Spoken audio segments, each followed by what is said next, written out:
Welcome back to your channel for health and longevity. I'm Dr. Jonette, and we are going to continue our healthy journey today by cooking up a healthy dip. This is a dip for all of those occasions that call for a delicious, healthy dip to go with chips, pitas, veggies, or whatever you want to use it for. So let's get cooking.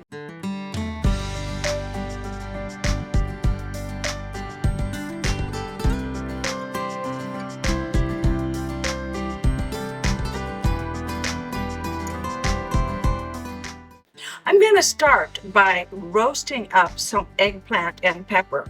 I'm going to take them over here to my stove. I have a gas stove with open burners, so I have a nice open flame that I can roast them on. I love that smokiness that you get from your roasted veggies in this dip. So let's roast these up. So I'm going to go ahead and put these, I think I need a pair of tongs there. Those burners are hot. Put the eggplant and the pepper right on the burner. And what we'll do is we will rotate it so that all of the sides of the pepper and eggplant are nicely charred. Here it kind of start to pop a little bit. And let's get some char going there.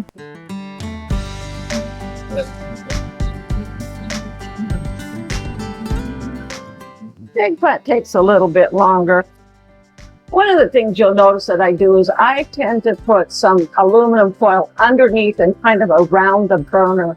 It helps with cleanup later, as these pepper and eggplant tend to get a little messy as they get closer to being done.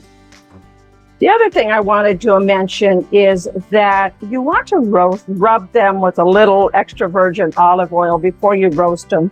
It helps them roast a little bit better and a little bit quicker, having a little olive oil on them.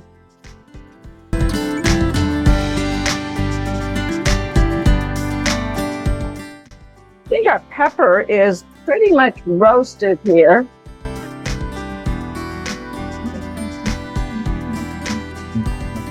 I'm going to set it aside, and since it seems to be working better on this burner over here, you can see why you want some sort of good hood with a good air exhaust system. Sometimes those juice from the peppers and eggplant can get down onto that open flame. Whoopsie there. Down onto that open flame and get cooking. You want to keep roasting it until that eggplant pretty much collapses. Our pepper and our eggplant are now roasted and cool enough to begin to handle. I am going to show you how I peel them and get them ready to go into our dip. We'll start here with the, let's start here with the eggplant. You can see that the skin is nicely charred and it's kind of starting to collapse. So you can usually just, and I have, by the way, this is my compost bucket. If you don't have a compost bucket in your kitchen, make sure you get a compost bucket. Your compost bucket is where all of your organic material that you want to put back into your gardens, into your yard. If maybe you don't grow a vegetable garden, maybe you just have some plants, you can still compost and use that compost as great organic fertilizer for your plants.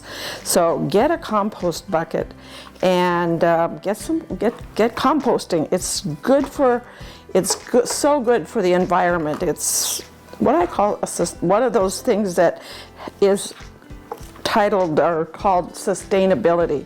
They didn't have that. I'm not even sure that was even a word when I was growing up, but we composted pretty much everything. We composted, but we also had chickens though, and we would feed, our chickens were free-range chickens, so a lot of our scraps and things like that went to our chickens. And we used the chickens for eggs. We didn't eat the chickens, we just used them for eggs. And they also were an little extra source of income for our family, because there were 10 kids in our family, and my mom was a stay-home mom.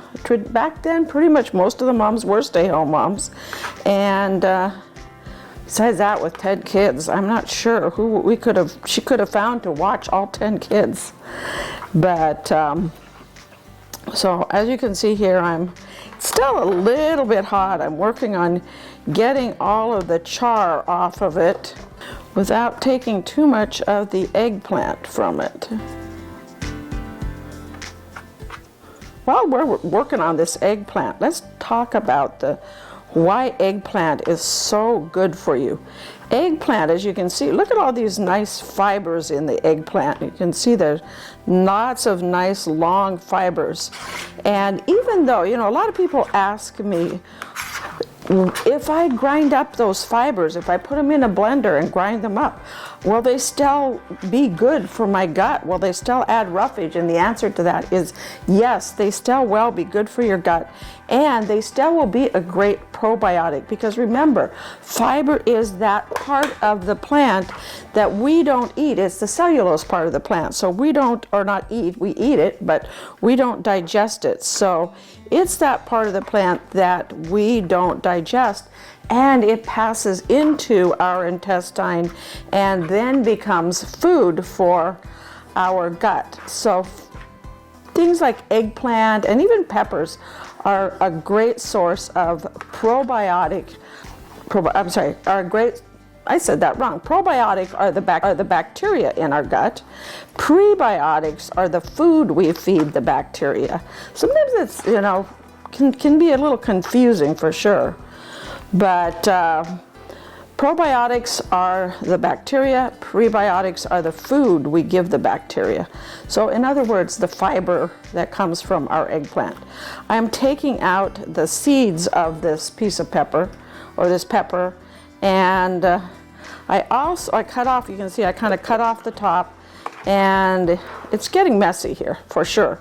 Actually, I don't mind messy, because I think as a kid growing up, I like to do messy. I was one of these kids that liked to touch everything, like to play with everything, explore, figure things out, and in general, make a mess, which wasn't exactly thrilling to my mom all the time, but you know, there were 10 of us, so she tolerated a little messiness, a little kids that weren't quite so messy.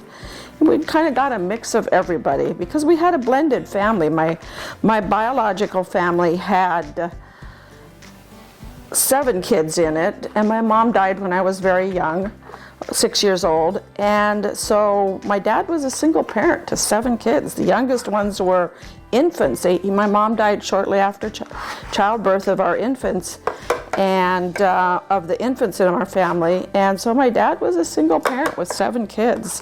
So eventually he remarried, and my stepmom had 3 kids, so now there were 10 kids, and we were fortunate enough we could afford to buy a small farm, and we kind of lived off the land. What we grew, you know, my mom used to say, if we don't grow it, we aren't going to have enough food to eat. So we were out in the garden every day weeding and harvesting, and as a result, I learned all of these great cooking skills from working out in the garden and learning how to plant and harvest and weed. Weeding was not one of my favorites, by the way. I don't know any kids that do like to weed. My grandkids don't like to weed. A while back I tried to hire them to weed for me. It didn't work out so good. But I paid them a little bit anyway. I felt bad. I probably should have taught them the lesson that if you aren't going to do the work, you aren't going to get paid. But this grandma's a bit of a softie sometimes. My kids, you like to say to me, Mom, when we were growing up, you were hard on us. And I go, yeah, I know. But it's different with your grandkids.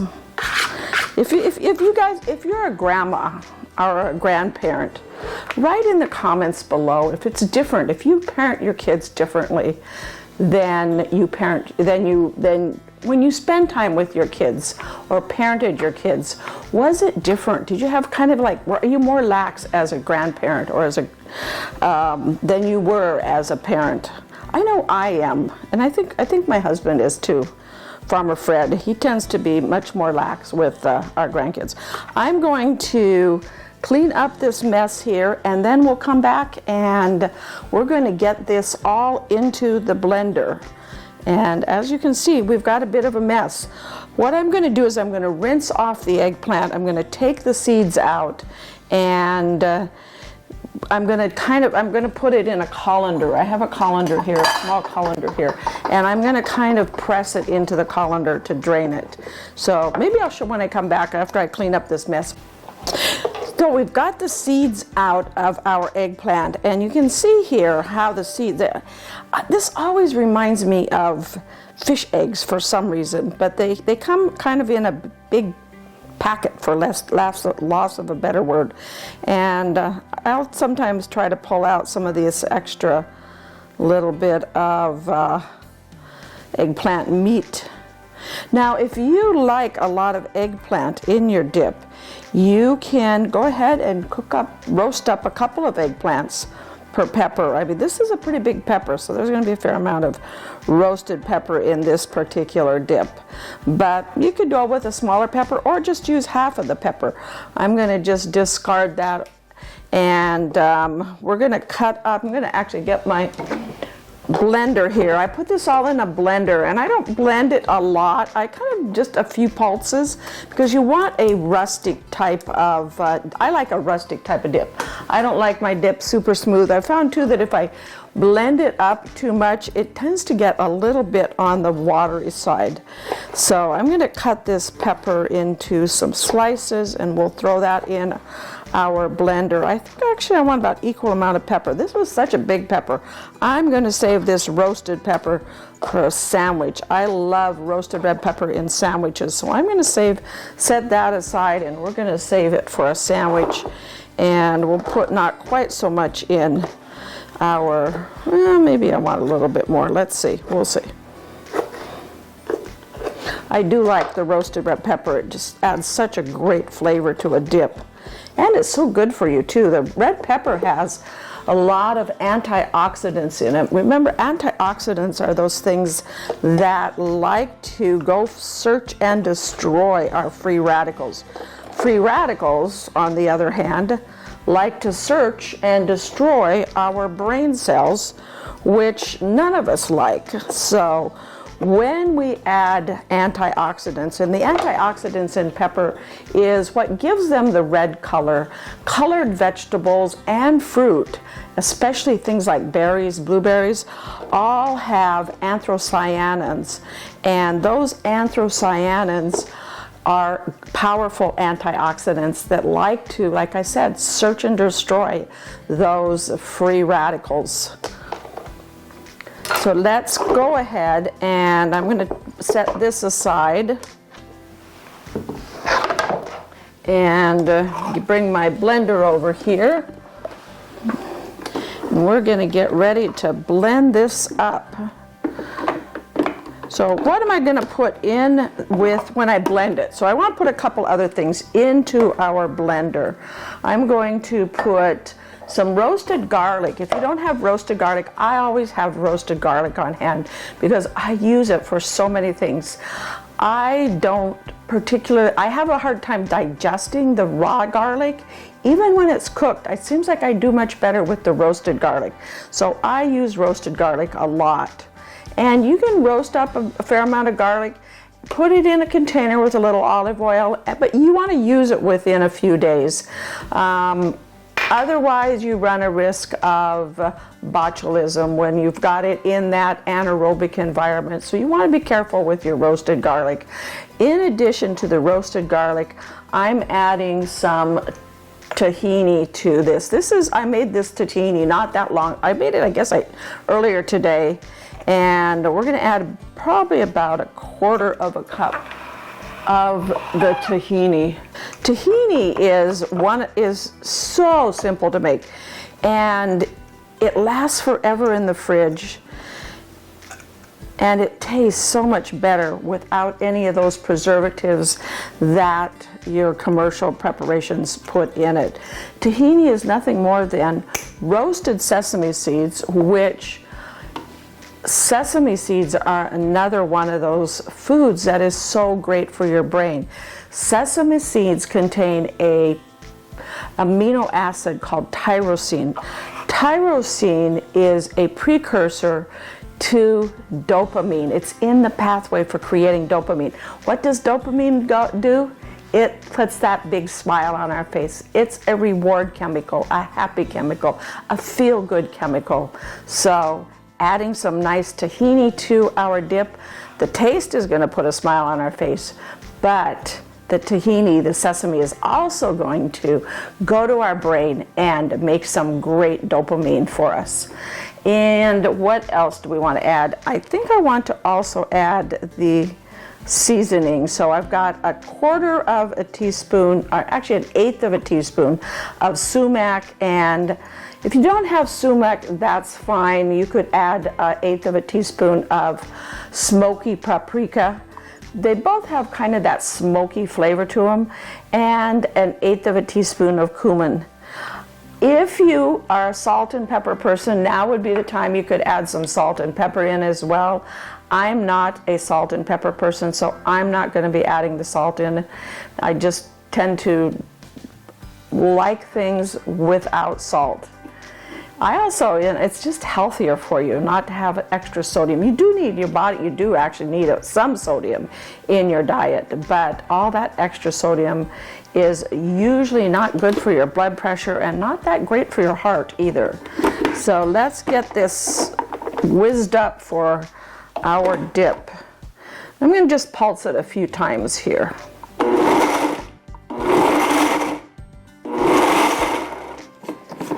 And I have this, I love this blender jar. I'm not sure what it's called. It's called, well, the blender is a Blendtec blender, and if you go to my shop, you will actually be able to find the Blendtec blender in my shop, and there's a link to where you can purchase it.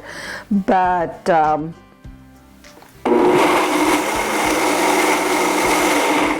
it also has this little, I think it's called a spinner jar actually, and it's great because the volume is small. Sometimes your blender has such a big volume, and if you aren't blending up a lot of stuff, it's kind of hard to get it all blended. And so with that spinner jar, it scrapes the sides of your jar while you're blending, which I really like. So now I'm going to go ahead and put our dip into our bowl and add the rest of the ingredients. We're going to be adding some lemon juice actually. Lemon juice is good for your immune system. But here's the thing about lemon. If you like to put it in tea, you don't want to add it to the tea when it's still boiling hot. In other words, let it cool down a little bit, and the reason for that is your tea, the vitamin C, because the vitamin C is what's in the lemon that's so good for your immune system. And so when you have that cold and you want a nice hot steamy cup of tea, you got that sore throat, that congestion, and you want that lemon to help fight whatever it is your body is fighting. So you put it in your tea, and then you pour the boiling water in it, or you put boiling water in your cup, and then you add the lemon to it, and now you've destroyed all the vitamin C. So when you're using lemon, we're not heating it up in this recipe, but if you're heating it up, you want to make sure, you can check it with a thermometer, but it should be below 185 degrees, because vitamin C at or above 185 degrees for even just a minute or so will destroy the vitamin C. And then you've lost all those great, it still tastes great of course, but you've lost all of the immune system benefits of the vitamin C. I think we've pretty much got everything scraped out of here now. And I'm gonna just set this aside, and we're gonna add our lemon now. Add a little lemon juice to this, and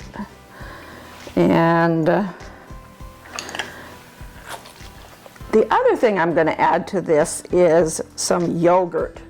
If you're a vegan, of course, you're going to want to add the non-dairy yogurt to your dip. Spatula back here. And we're going to mix this all in. And we'll be just about ready to check it out with a piece of pita bread. That's my favorite way, but you could dip, if you're serving it for a special, if you're just serving it as a dip for a party, for just a snack, whatever, a great thing to serve with it in addition to the pita. And I made a batch of whole wheat pita because I knew I was going to be making this dip today. So I got a nice batch of fresh whole wheat pita that I made. And again, if you go to my website, growwithdrjonette.com, you'll be able to find my recipe for pita, for making your own pita as well as your own tahini. So check it out on the website there. I think we pretty much got everything added in, and we just need to garnish it and have a taste. I'll be right back. We are ready to garnish our delicious smoky eggplant roasted red pepper dip. For the garnish, I'm adding a little swirl. I love a little swirl of olive oil on top of my dips, and some roasted pine nuts, as well as a little parsley. For my simplest smart tip, pine nuts are so expensive nowadays, and I like to use them in so many things. To save money, I buy them in bulk. In fact, I usually buy them in bulk online. I'll get them off of eBay or or Amazon. There's a bunch of different places. Wherever I can find the least expensive ones, and I'll buy maybe 2, 3, or even 5 pounds if I can get a really good price on them. And then what I do is when I get them, I break them down into like maybe 2-cup portions, vacuum pack them, and put them in the freezer, and they will last for 2-3 years, or they never last that long at my house. But if you're not a big pine nut eater and you like to have them on hand, they will last 2-3 years in the freezer. I'm going to cut up this parsley a little bit. We'll garnish it with a little bit of parsley, and we have some delicious dip ready for the party. Only problem is I don't have a party today to take it to, but that's okay. I might even be able to convince Farmer Fred to eat it. He's not real big on, he's good at veggies. He's pretty good at veggies, but sometimes he kind of is a little funny about that. But we'll see.